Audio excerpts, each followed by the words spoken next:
Abra a sua Bíblia comigo em Apocalipse, capítulo 20. Hoje nós vamos dar continuidade em nossa série de sermões sobre Apocalipse. Nós já estamos caminhando para o final desse precioso e desafiador livro.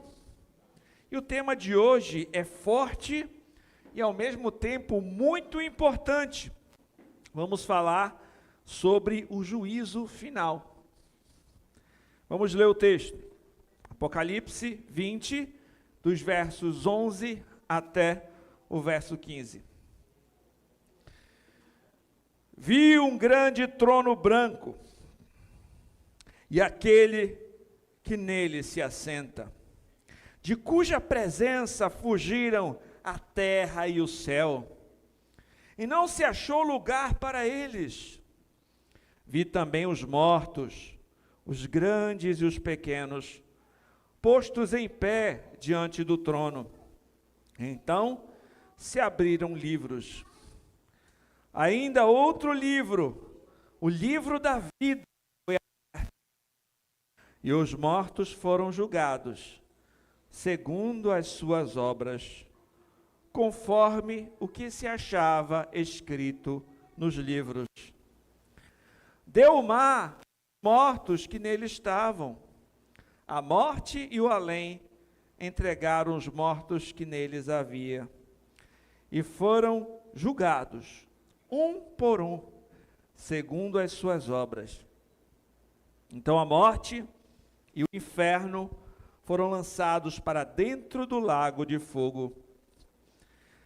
Esta é a segunda morte, o lago de fogo. Se alguém não foi achado inscrito no livro da vida, esse foi lançado para dentro do lago de fogo. Nós estamos diante da tua santa palavra, ela que é a lâmpada para os nossos pés, ela que é luz para o nosso caminhar, ela que é alimento para a nossa alma. Eu te peço, Senhor, prepara nesta noite o nosso coração para receber a tua boa semente, Senhor. Que o nosso coração seja como um solo fértil para receber essa boa semente. Eu te peço, Senhor, usa-me como um instrumento teu para pregar com fidelidade a tua palavra, a tua igreja que aqui se reúne. Pai, que as palavras dos meus lábios, meditar do meu coração, sejam agradáveis na tua presença, Senhor, Rei meu, rocha minha, Redentor meu. Eu te peço, Pai, tenha misericórdia de mim, reconheço a minha necessidade total e dependência de Ti, que somente o Teu nome seja engrandecido, que a Tua igreja seja edificada. Eu oro em nome de Jesus Cristo, amém. Hoje nós vamos dividir esse texto que nós acabamos de ler em 3 partes. O juiz, verso 11, os julgados, versos 12 e 13, e o juízo, verso 14 e 15. Vou repetir para você memorizar. O juiz, verso 11, os julgados, 12 e 13, e o juízo, 14 e 15. Eu tentei colocar com letras parecidas para ajudar a memorizar e quem sabe depois em casa você conversar com a sua família sobre o que você ouviu, né, falar a respeito desse texto, lembrando da estrutura que lhe foi apresentada. Vamos então ao primeiro ponto. O juiz, verso 11. O texto começa dizendo: vi um grande trono branco, e aquele que nele se assenta, de cuja presença fugiram a terra e o céu, e não se achou lugar para eles. João começa apresentando essa visão, descrevendo um trono grande e branco. É interessante que a expressão grega aqui é megatronon, megatrono, um trono grande, trono branco. A cor branca indica pureza, santidade. Nesse caso também está relacionado à justiça divina. João não descreve aquele que está sentado no trono, apenas faz menção da sua presença. É certo que em outras passagens das Escrituras, por exemplo, Daniel 7, nós vemos um ancião de dia sentado no trono, referindo-se a Deus. Todavia, no Novo Testamento, nós notamos em outras passagens que o Filho do Homem também recebe autoridade para julgar. Várias passagens nas Escrituras nos mostram que Jesus Cristo recebeu autoridade para julgar vivos e mortos. E nós vamos considerar algumas dessas passagens. Mateus 16, 27, diz assim: porque o Filho do Homem há de vir na glória de seu Pai, com os seus anjos, então, preste atenção, retribuirá a cada um conforme as suas obras. O Filho do Homem retribuirá a cada um conforme as suas obras. João 5, 22, e o Pai a ninguém julga, mas ao Filho confiou todo o julgamento. João 5, 22. Atos 10, 42. E nos mandou pregar ao povo e testificar que ele é quem foi constituído por Deus, juiz de vivos e mortos. Atos 17, 31. Porquanto estabeleceu um dia em que há de julgar o mundo com justiça, por meio de um varão que destinou e acreditou diante de todos, ressuscitando dentre os mortos. Romanos 2,16, no dia em que Deus, por meio de Cristo Jesus, julgar os segredos dos homens, de conformidade com o meu evangelho. Romanos 14,9, foi precisamente para esse fim que Cristo morreu e ressurgiu, para ser Senhor, tanto de mortos como de vivos. 2 Coríntios 5,10, porque importa que todos nós compareçamos perante o tribunal de Cristo, para que cada um receba segundo o bem ou o mal que tiver feito por meio do corpo. 2 Timóteo 4,1, conjuro-te perante Deus e Cristo Jesus, que há de julgar vivos e mortos, pela sua manifestação e pelo seu reino. Quantos textos nós temos falando a respeito da autoridade que Cristo tem de julgar? Nós entendemos então que Deus executa o seu juízo por meio de Jesus Cristo. O Pai deu-lhe autoridade para executar julgamento, porque Ele é o Filho do homem. Como nós lemos na ordem de culto, a Confissão de Fé Batista de Londres, de 1689, fala a esse respeito. Olha a palavra, olha como está descrito essa parte na nossa Confissão de Fé. Preste atenção. Deus tem designado um dia em que há de julgar o mundo com justiça, por meio de Jesus Cristo, a quem todo o poder e julgamento é dado pelo Pai.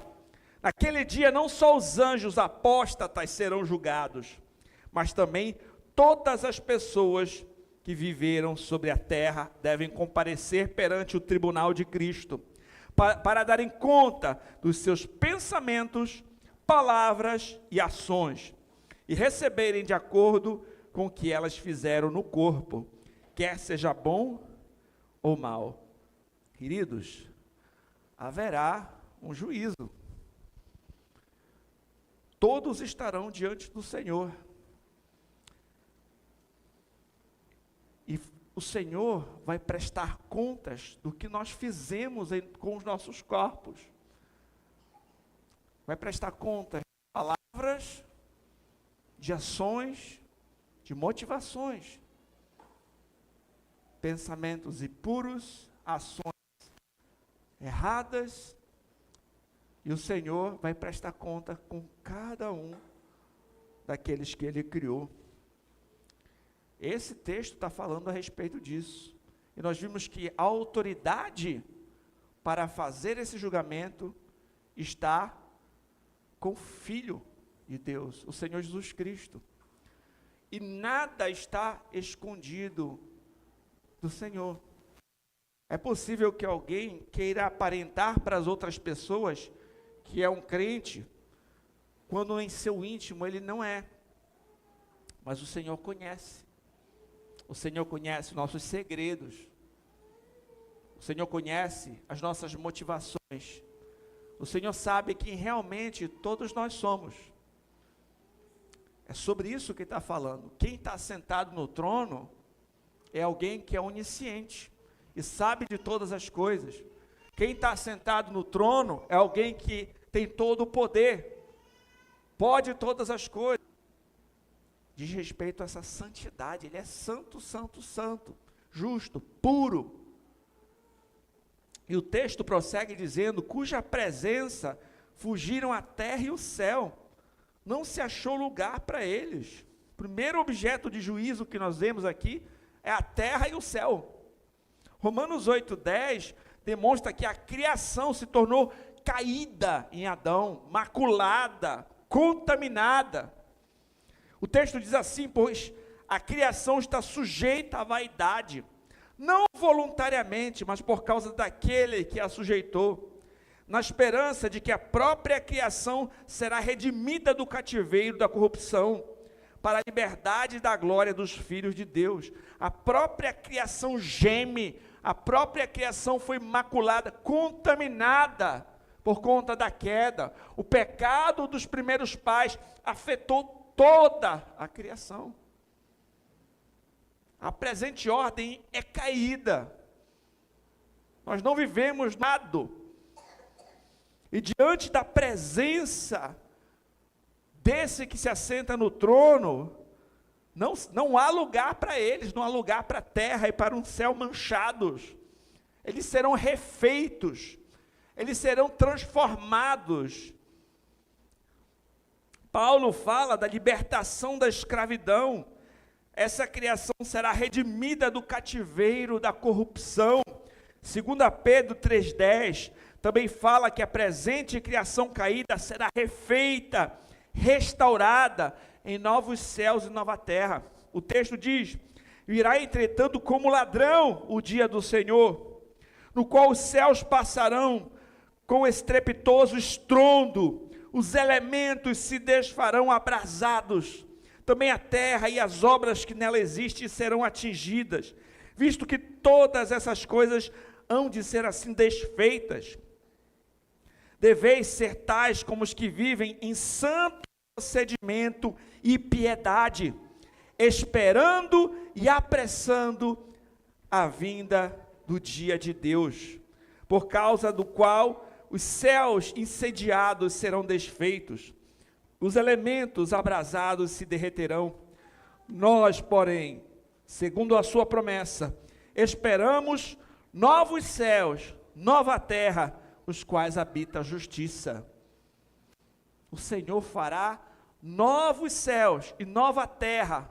Essa terra corrompida será refeita. Tudo aquilo que é maculado vai ser mudado, vai ser purificado, vai ser restaurado pelo poder de Deus. Isaías 51:6 diz: levantai os olhos para os céus, olhai para a terra embaixo, porque os céus desaparecerão como a fumaça, a terra envelhecerá como vestidos, os seus moradores morrerão como mosquitos, mas a minha salvação durará para sempre, e a minha justiça não será anulada.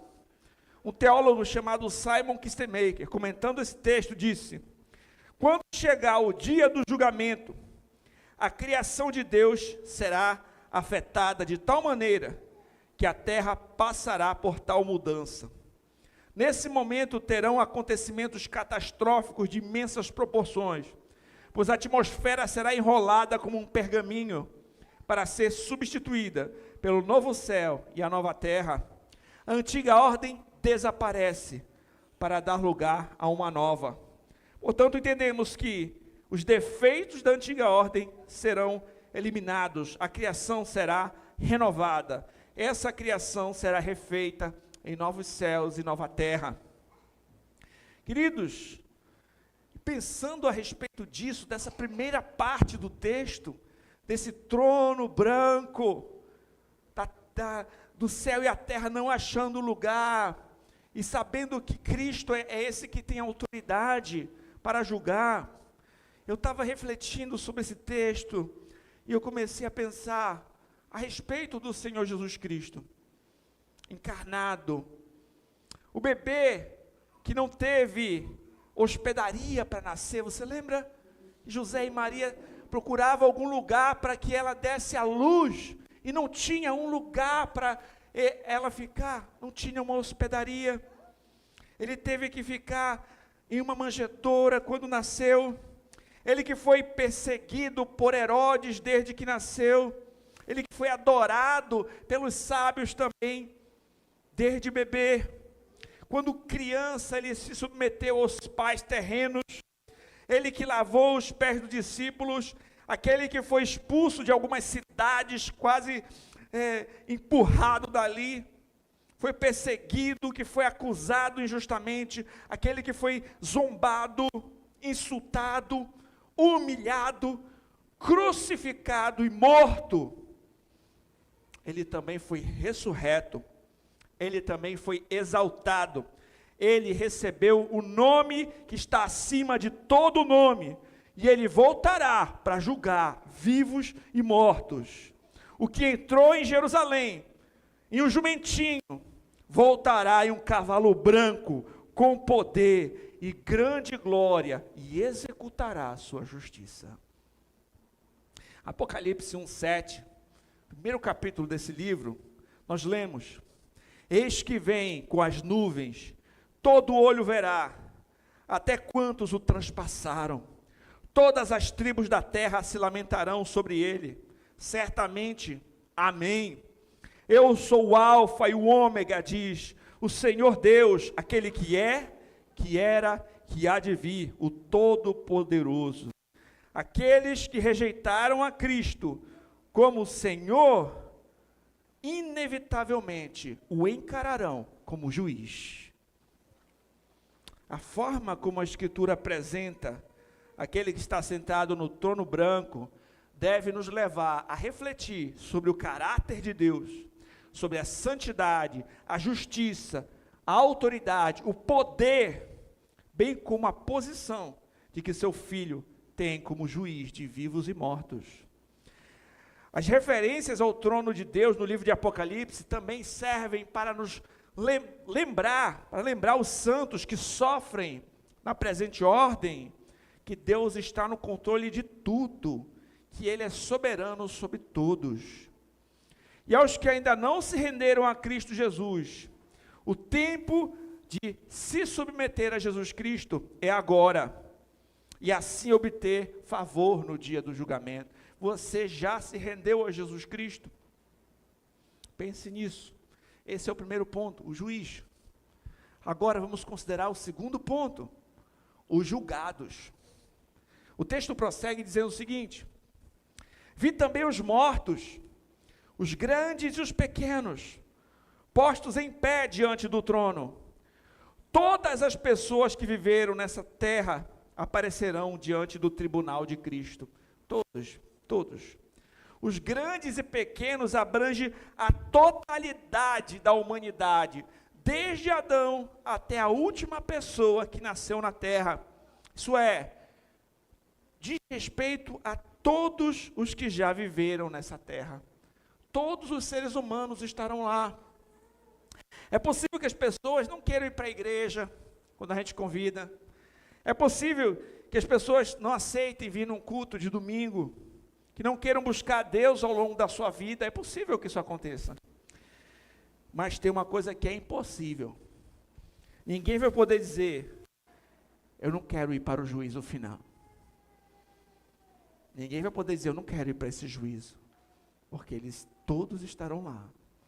Não vai faltar ninguém.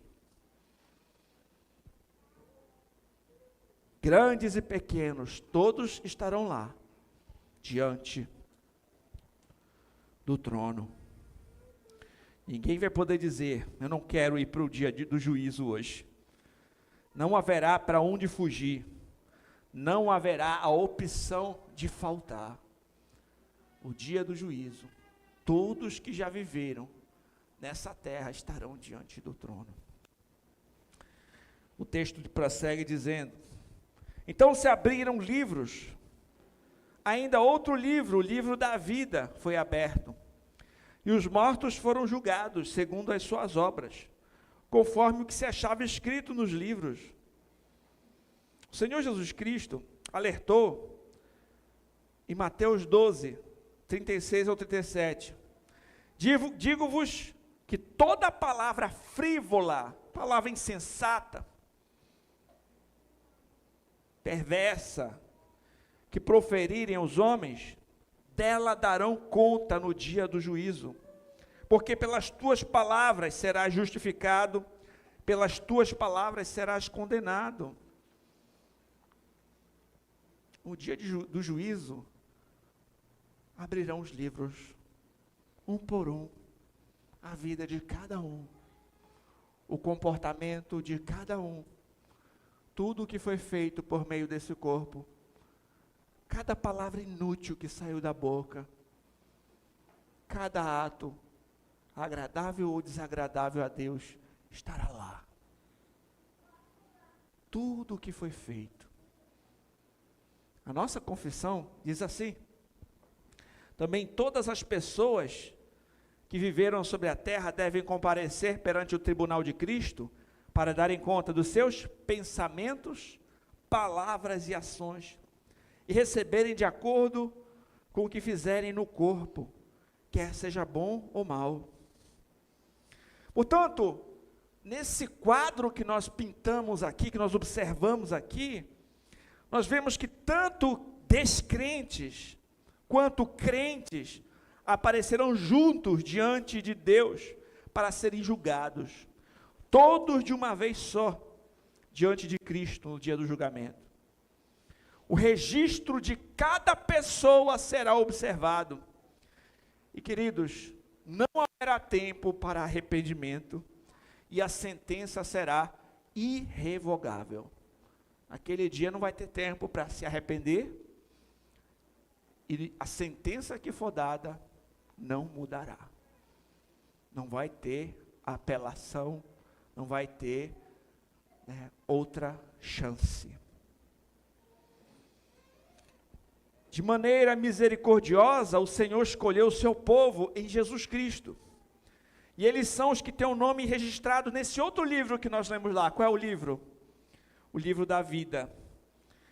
Esses são os que confiam no Senhor, que guardam os seus mandamentos, e que por meio da sua obediência expressam a veracidade da sua fé. Em outras palavras, as boas obras que os crentes fazem demonstram a gratidão a Deus, para que o nome do Senhor seja honrado e louvado. As boas obras servem como evidência de uma fé verdadeira, mas aqueles que rejeitam a Cristo são responsáveis pelas suas palavras, obras que testificam contra eles.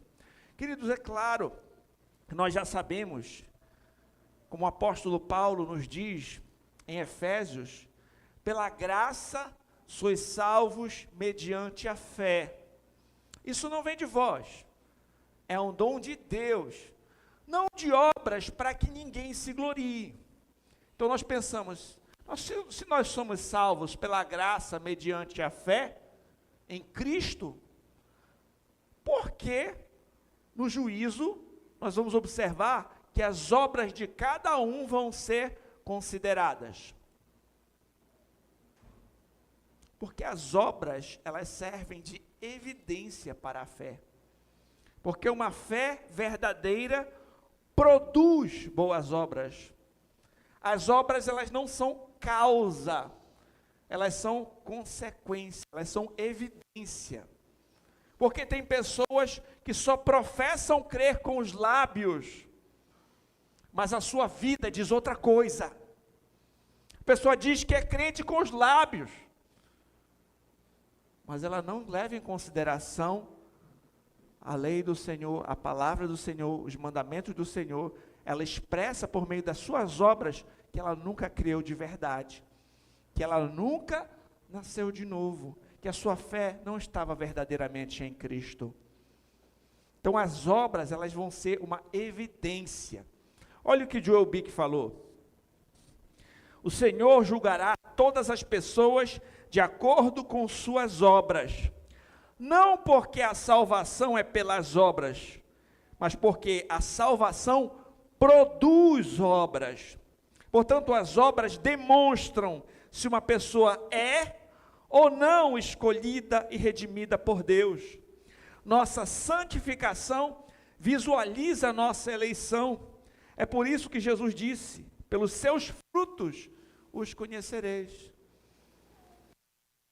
Porque aqueles a quem o Senhor deu a fé verdadeira, Ele fez isso para que eles produzam boas obras, para a glória de Deus. Como o diácono Castileu orou o texto bíblico, porque a santificação vai ser uma expressão da justificação, vai ser uma evidência. Mateus 7, 21, 23 diz assim: nem todo aquele que me diz Senhor, Senhor, entrará no reino dos céus, mas aquele que faz a vontade de meu Pai que está nos céus. Muitos me dirão naquele dia: Senhor, Senhor, não profetizamos nós em teu nome, em teu nome não expulsamos demônios, em teu nome não fizemos muitas maravilhas. Então eu lhes direi abertamente: nunca vos conheci, apartai-vos de mim, vós que praticais a iniquidade. Muitos enganarão a si mesmos. Que nós não estejamos entre esses, porque tem pessoas que dizem que são do Senhor, mas vivem na iniquidade. E a questão não é que essa pessoa perdeu a salvação, é que ela nunca teve. Como o Senhor disse: nunca vos conheci, vós que praticais a iniquidade. As pessoas falam a respeito de crentes que dão um péssimo testemunho, que estão sempre envolvidos em escândalos, estão vivendo uma vida continuamente dissoluta. Naquele dia tudo vai ficar esclarecido. Quem são os verdadeiros crentes e quem são os falsos crentes? Todas as máscaras vão cair, tudo vai estar revelado. Aquilo que não está tão claro agora vai ser cristalino naquele dia. Tiago 2,26 diz assim: porque assim como o corpo sem espírito é morto, assim também a fé sem obras é morta. As Escrituras são claras em mostrar que uma fé verdadeira produz boas obras. Portanto, no dia do juízo, as obras evidenciarão a verdadeira fé. O que nós fazemos revela em quem nós cremos, a quem adoramos. Max Donner falou: nossas obras são um indicador infalível de nossa fé em Jesus Cristo ou de nossa rejeição a Jesus Cristo. Vocês lembram o que o Senhor Jesus Cristo disse? Aquele que tem os meus mandamentos e os guarda, esse é o que me ama. Nós evidenciamos nosso amor pelo Senhor, obedecendo aos seus mandamentos. A nossa obediência é uma evidência de nossa fé. O texto prossegue dizendo: deu mal aos mortos que nele estavam, a morte e o além entregaram os mortos que neles haviam, e foram julgados, um por um, segundo as suas obras. Independentemente do tipo da morte, ou o que aconteceu com o corpo, todos estarão lá. Pode ter sido afogamento, assassinato, causa natural, todas as multidões de pecadores estarão diante do trono de Deus no dia do julgamento. Outras passagens das Escrituras falam também sobre esse tema. Por exemplo, Atos 24:15 diz: tendo esperança em Deus, como também estes a têm, de que haverá ressurreição, tanto de justos como de injustos. haverá uma ressurreição dos mortos, justos e injustos, todos estarão lá. E para ilustrar esse grande juízo, eu trago as palavras do próprio Cristo em Mateus 25, que também foram lidas aqui na nossa ordem de culto, mas eu peço que você preste bastante atenção para o que o Senhor Jesus Cristo diz. Quando vier o Filho do Homem, na sua majestade, e todos os anjos com ele, então se assentará no trono da sua glória. Todas as nações serão reunidas em sua presença. Ele separará uns dos outros, como o pastor separa os cabritos, em outras versões, os bodes das ovelhas.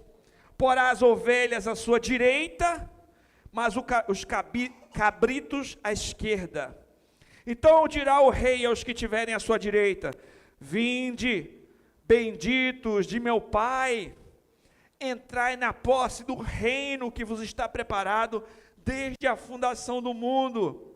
Porque tive fome, me deste de comer, tive sede, me deste de beber, era forasteiro, me hospedaste, estava nu, me vestiste, enfermo, me visitaste, preso, foste ver-me.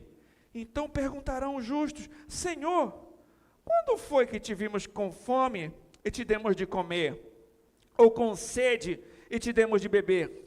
Quando te vimos forasteiro e te hospedamos, ou nu e te vestimos? Quando te vimos enfermo ou preso e te fomos visitar? O rei respondendo dirá: em verdade vos afirmo, que sempre que o fizeste a um destes meus pequeninos irmãos, a mim o fizeste. Então o rei dirá também aos que tiverem à sua esquerda: apartai-vos de mim, malditos, para o fogo eterno, preparado para o diabo e seus anjos. Porque tive fome, não me deste de comer, tive sede, não me deste de beber, sendo forasteiro, não me hospedaste, estando nu, não me vestiste, achando enfermo e preso, não foste ver-me. E eles lhe perguntaram: Senhor, quando foi que te vimos com fome, com sede, forasteiro, nu, enfermo ou preso, e não te assistimos? Então lhes responderá: em verdade vos digo, sempre que deixaste de fazer a um desses mais pequeninos, a mim o deixaste de fazer. Irão este para o castigo eterno, porém os justos para a vida eterna. Olha esse quadro que o Senhor Jesus Cristo pinta para mostrar o grande dia do juízo. Ovelhas do lado direito, bodes do lado esquerdo. O comportamento, as obras deles foram pesados na balança. A evidência se mostrou através da prática. As ovelhas, os justos para a vida eterna, mas os bodes para o castigo eterno. Queridos, vimos que um por um será julgado. E aqui vale mais uma reflexão para nós. Não basta você ter um parente crente. Ah, meu pai é crente, meu tio, meu marido, meu avô é pastor. Você estará diante de Deus. A sua fé está firmada em Jesus Cristo. A sua vida tem demonstrado a veracidade da sua confissão. Mais uma vez eu reitero, não se confunda pensando que essas obras são o que salva você. Essas obras são o que demonstram que você é salvo, que você ama o Senhor Jesus, que você crê nele como seu Salvador. Nós fazemos boas obras não para merecer a salvação, fazemos boas obras para mostrar o nosso amor por Jesus Cristo. Ele sim é o nosso Salvador e Senhor. João 14, 21, Jesus disse: aquele que tem os meus mandamentos e os guarda, esse é o que me ama. Aquele que me ama será amado por meu Pai, e eu também o amarei, e me manifestarei a ele. E 1 João 3,3 diz: e assim mesmo se purifica todo o que nele tem essa esperança, assim como ele é puro. Os justos são aqueles que são justificados por Cristo, que são salvos pela graça mediante a fé. Eles também serão galardoados pelo Senhor. Eles habitarão com o Senhor nesses novos céus e nova terra, onde habita a justiça. E os ímpios serão condenados. Nós vamos ver mais sobre isso no último ponto. Eu lembro de um texto interessante, que o Senhor Jesus Cristo também lembra, que até as mínimas ações que nós fazemos, né, em obediência, em serviço ao Senhor, também serão lembradas. Olha o que é dito em Mateus 10:42. Quem dera beber, ainda que seja um copo d'água fria, a um desses pequeninos, por ser este meu discípulo, em verdade vos digo, que de modo algum perderá o seu galardão. O Senhor é tão benevolente, que pela sua graça, que nos leva à fé e a fazer boas obras, ainda assim Ele nos galardoa, os crentes. As nossas palavras, pensamentos e ações revelam como vivemos à luz do que professamos crer. Por fim, o nosso terceiro e último ponto, o juízo. Então a morte e o inferno foram lançados para dentro do lago de fogo. Esta é a segunda morte, o lago de fogo. Aqueles que não se submeteram a Cristo, agora os seus joelhos se dobrarão de qualquer maneira no dia do juízo. As suas línguas confessarão que Jesus Cristo é Senhor, mas então eles serão lançados no lago de fogo. A morte é um estado. O que é a morte? É a separação da alma com o corpo. O corpo vai para o pó da terra, o espírito vai para Deus. A separação da alma com o corpo é a morte. E o inferno é um local. O termo grego utilizado nesse texto aqui é Hades. É o lugar onde as almas daqueles que não creram estão mantidas. A pessoa não crê no Senhor, morreu, vai para o Hades, vai para esse local, para o inferno. E o lago de fogo, o que é o lago de fogo? É o lugar definitivo de sofrimento eterno, onde irão os injustos com seus corpos ressuscitados. Então a alma está sofrendo, mas vai ter a ressurreição dos mortos. Eles agora, com um corpo ressuscitado, vão sofrer no lago de fogo. Corpos ressuscitados para a desonra e sofrimento dos tormentos do inferno. Essa é a segunda morte. Deu para entender? Então o inferno é o sofrimento da alma, as almas separadas dos seus corpos sofrendo, e o lago de fogo é após a ressurreição dos mortos, esse sofrimento definitivo e final, né, dos ímpios. É o lago de fogo, que é chamado aqui de segunda morte. A angústia e o sofrimento dos ímpios no inferno são inimagináveis. Todavia serão a justa recompensa de cada um deles. Um teólogo chamado Anthony Hockman também pontua, ele disse: não é todo perdido que irá passar pelo sofrimento como de um Judas. Deus será perfeitamente justo e cada pessoa sofrerá precisamente o que merece. Então, mesmo entre os condenados ainda tem condenações piores, e maior sofrimento é o que o Hockman comenta aqui. E se alguém não for achado inscrito no livro da vida, esse foi lançado para dentro do lago de fogo. Queridos, o povo de Deus tem um consolo. Os seus nomes estão registrados aonde? No livro da vida.